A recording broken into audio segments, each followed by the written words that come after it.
Ahojte ľudia, v dnešnom videu vás naučím, ako si vyrobiť faklu. Poďme na to.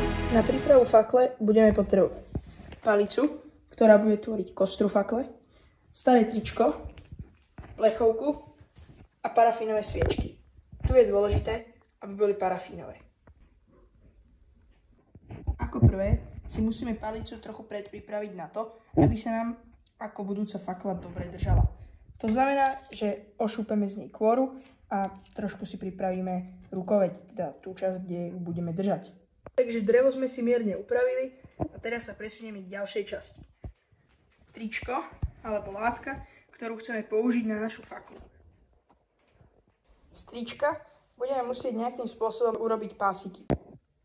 Takže pásiky sme si urobili a teraz sa môžeme plynule presunúť k ďalšej časti, ktorou je roztopenie sviečok. Roztopí tieto parafínové sviečky, aby sa z nich stala tá voda alebo taký mas a do toho potom obaliť našu faklu. Takže poďme na to.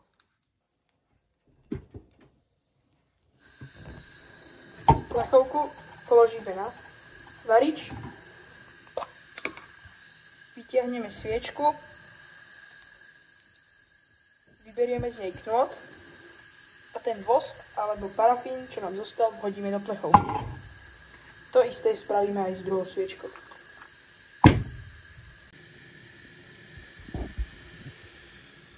Parafín sa nám pekne roztápa a my si teraz ideme urobiť ďalšiu časť a to je výtvor samotnej horiacej časti fakle. Zoberieme faklu, teda ešte tú palicu, ktorú sme si pripravili a na koniec, ktorý chceme, aby horel, postupne poprivezujeme jednotlivé pásiky. Predtým na nich môžeme spraviť uzol, ktorý vlastne bude robiť to, že ten parafín sa do nich lepšie napije a fakle nám tým pádom budú dlhšie horieť. Je úplne jedno ako, ide o to, aby tam bolo čo najviac uzlov a takých rôznych rubiek.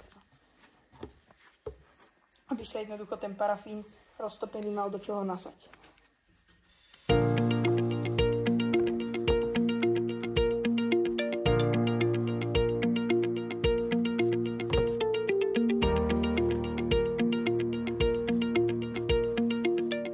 Teraz sa môžeme presunúť k dávaniu parafínu na tú faklu. Parafín sa nám roztápa. Takže parafín už máme celý roztopený. Môžeme sa pustiť priamo do nanášania fakle. Začneme faklu ponárať do parafínu.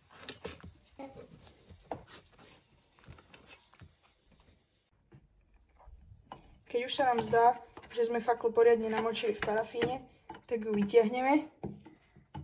Počkáme chvíľu, kým nám ten parafín odkapká. A vlastne faklu máme hotovú. Môžeme ju nechať chvíľu ešte odstáť, aby sa ten parafín mierne usadil a môžeme ísť hneď používať. Takže ideme si ukázať, ako to vyzerá, keď je fakla vonku v tme a potom si povieme, ako dlho vydrží horieť.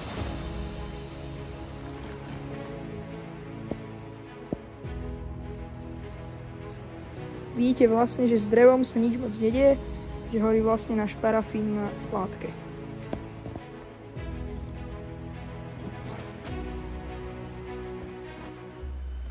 Pozrite sa, ak vám fakla padne do miernej mláky, ugasí to len jednu stranu, s inými stranami to nič nerieši.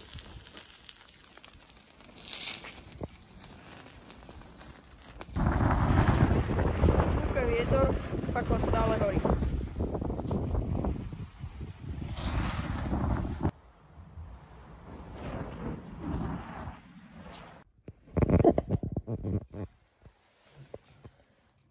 Fakla, pokiaľ ju nezasíte vodou, horí približne 15 minút.